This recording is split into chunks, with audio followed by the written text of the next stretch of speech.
All right, let's talk about one of India's most complex and honestly fascinating political figures, Nitish Kumar of Bihar. How can one guy be known as both a master of good governance and, well, a notorious turncoat? Let's dive in and try to figure it out. So, the big news, the reason we're even doing this explainer is huge. After nearly 2 decades as chief minister, Nitish Kumar has stepped down. And this isn't just another political shuffle. For a lot of people, this really feels like the end of an entire era in Bihar.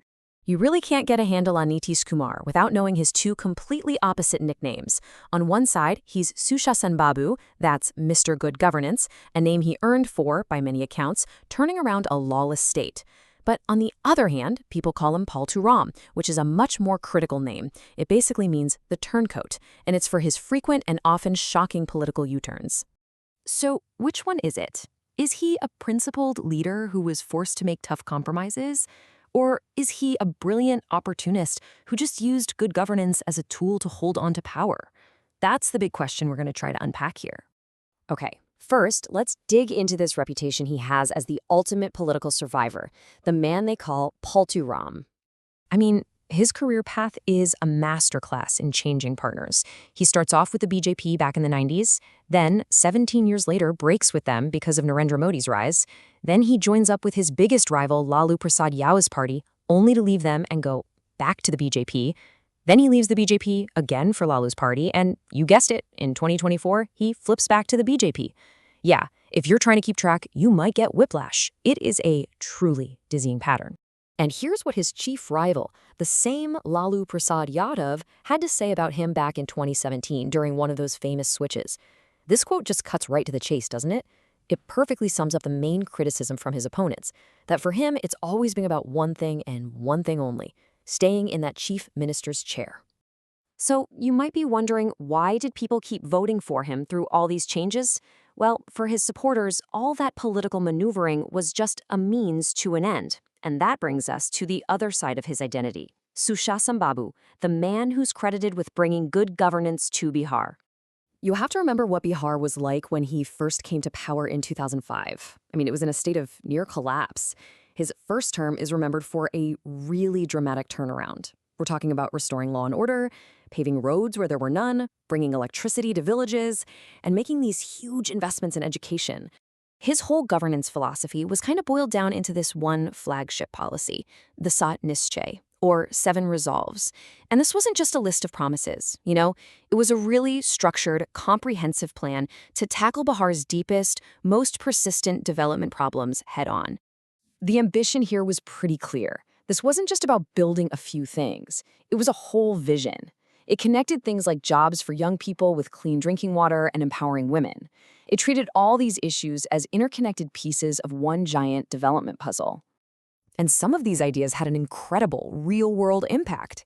His program to give bicycles to schoolgirls is probably the most famous example. It sounds so simple, right? But it led to a massive jump in girls' enrollment and helped keep them in school. It's one of those things that really did transform lives and communities in a way you can see and feel. So here we are with 2 totally different stories, the unprincipled political operator and the game-changing administrator. So the big question is, how do these 2 truths exist in the same person? This really gets to the absolute heart of his legacy. Did he feel like he had to be Paltu so that he could be Sushasan Babu? Was he making these tough, messy alliances just to make sure he could keep his development work going? Or was the development work just a really good excuse for his desire to stay chief minister no matter what? But for all the progress, for all the roads and schools, there's a really stark economic reality that complicates his legacy. And you can pretty much sum it up with this one fraction. Even after he was in charge for nearly 2 decades, Bihar's per capita income is still just 1/3 of the Indian national average. This chart just lays it out, plain and simple. Bihar has grown, for sure, but it started from so far behind that it's still at the bottom of India's economic ladder. That gap, it's still enormous. And the human cost of that economic gap? It's migration. Millions of people from Bihar still have to leave their homes, their families, to go find work in other states. And for his critics, this is the ultimate proof that despite all the improvements, the fundamental economic engine of the state just hasn't been transformed. So what does this all mean for Bihar's future?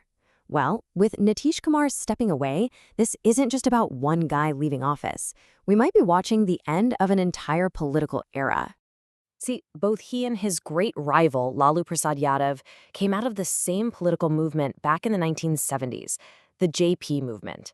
It was a huge, student-led anti-corruption wave that produced a whole generation of leaders who've basically run Bihar politics for decades.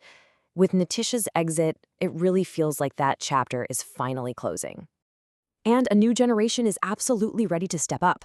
People like Tejashwi Yadav, Lalu's son, are already major players. And with Nitish's own son, Nishant Kumar, getting into politics, we might be seeing the beginnings of new political dynasties. And this sets up maybe the biggest question for Bihar's future.